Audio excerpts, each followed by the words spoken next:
33º domingo do tempo comum.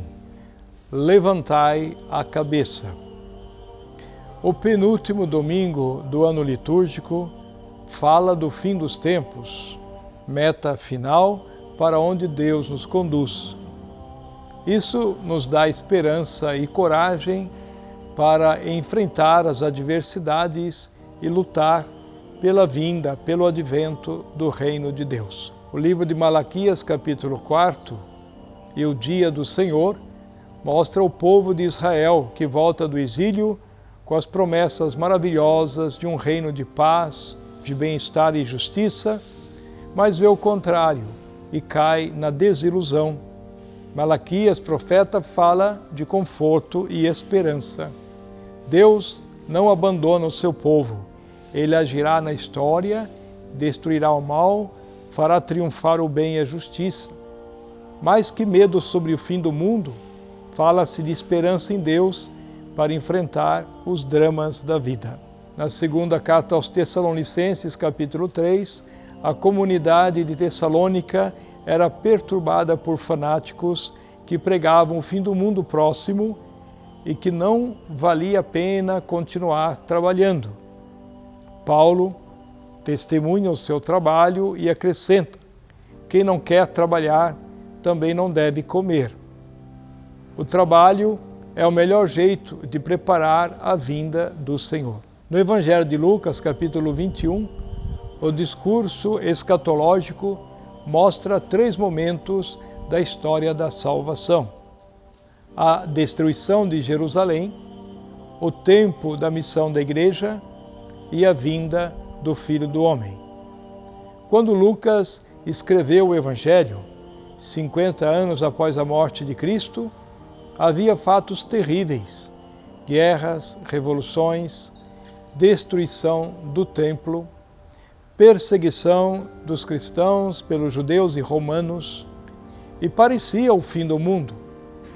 Lucas cita o Mestre em 2 atitudes: não se deixar enganar por falsos profetas e não perder a esperança, pois Deus está conosco. Aos discípulos, admirados pela grandeza do templo, Jesus diz que isso está superado e anuncia o fim desse modelo e o surgimento de um outro modelo. Dias virão em que não ficará pedra sobre pedra. Tudo será destruído. Eles, curiosos, perguntam: quando acontecerá isso? Qual vai ser o sinal? Jesus, em linguagem apocalíptica, se refere à queda de Jerusalém e ao fim do mundo. Haverá grandes terremotos, fome e peste, aparecerão fenômenos espantosos no céu. Jesus alerta sobre os falsos profetas: não se deixe enganar, porque muitos virão em meu nome. Não sigam essa gente. Hoje muitos falam em nome de Jesus e dão respostas fantasiosas. Não é prudente acreditar em tudo o que se diz em nome de Jesus. Jesus exorta a esperança: não tenham medo. Os sinais de destruição do mundo velho não devem assustar, mas são anúncio de alegria e de esperança e de que um mundo novo está surgindo. Quando estas coisas começarem a acontecer, levantem-se, ergam a cabeça, porque a libertação está próxima. O lugar da salvação passa então de Jerusalém para a Nova Jerusalém, que é a igreja. Começa o seu tempo para que os discípulos testemunhem a salvação a todos os povos. As catástrofes continuam: fome, guerras, revoluções, terrorismo, terremotos. Parece o fim. Os discípulos, porém, não temam.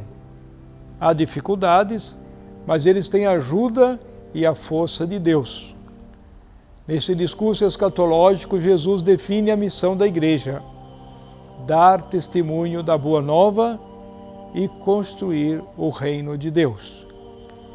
não percamos tempo ouvindo histórias de visionários ou revelações particulares, privadas. Nós cremos no Evangelho. Temos a certeza que, apesar de todas as contrariedades, o mundo novo, o reino de Deus, triunfará. Diante das dificuldades, não desanimamos, mas cremos de fato na vitória final do reino de Cristo. Cristo nos garante coragem, levantai a cabeça, porque se aproxima a libertação. Que Deus abençoe os que nos acompanham, em nome do Pai, do Filho e do Espírito Santo. Amém.